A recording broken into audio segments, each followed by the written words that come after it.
One of the most common questions I get asked is, what is the difference between the French knots and the colonial knots? This video will clear that in detail. I will also throw in a comparison with the Chinese knots. You should be able to decide which knots are better for your project after watching this video. Let us begin with the French knots. I have marked the exact number of dots on the fabric and I'm going to use the exact length of threads for the stitches. I take the first thread and begin my French knots. I come out from a point and wrap the thread around the needle twice.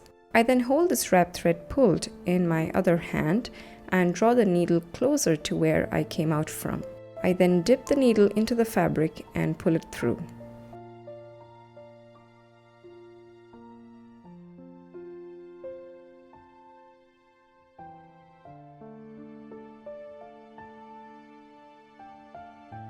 I keep my wrapped thread pulled and leave it only when almost my entire thread has gone through.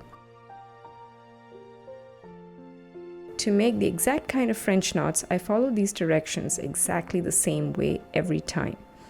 I can choose to wrap the thread once, twice, or even 3 times around the needle. That is some degree of control over the size of the knot that I want. Of course, by varying the number of strands or the thickness of the thread that I use, I increase my control.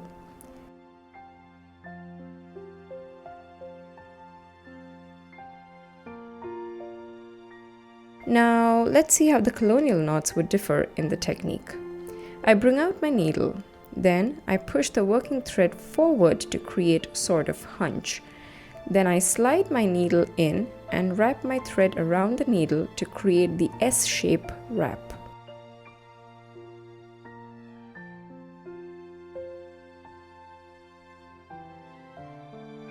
Take the needle closer to where you come out from and push it through the fabric.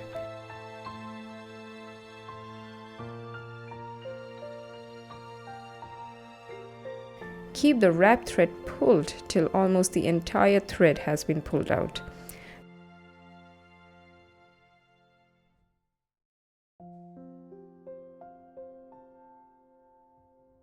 Note that there is only one way to wrap the thread for the colonial knots. The only way to control the size of the knots is to vary the number of strands of the thread or the thickness of the thread that you use.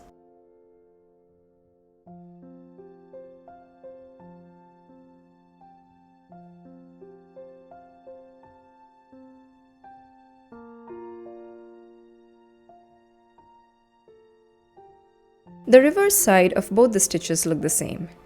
Now let us check who has used more thread. Looks like they both have used almost the exact amount of thread.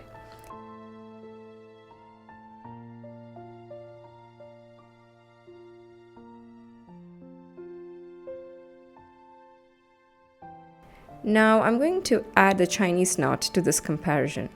I'm going to use 6 strands of the thread as I had used for the other 2. I bring out my needle from a point, take the thread in my left hand and twist it and pass my needle through the loop to create a wrap and pull the thread through.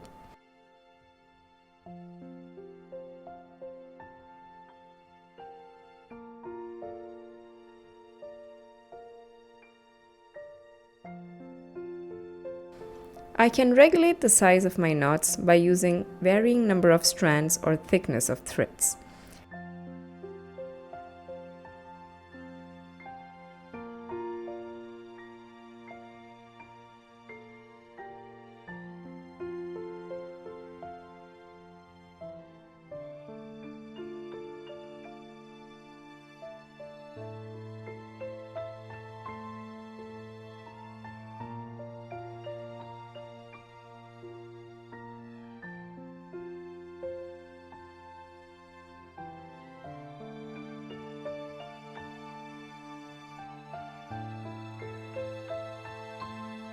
Visually, these knots look almost the same. The Chinese knots are smaller and flatter than the other 2. The colonial knots are more raised than the French knots. So if you want to make bigger knots, instead of making French knots with more wraps, just consider doing the colonial knots. Personally, I found the colonial knots more enjoyable to do. When I have projects with lots of knots to work with, I prefer to use the Colonial knots. They finish quicker and give more or less consistent results. I loved making this video for you. Thank you for watching.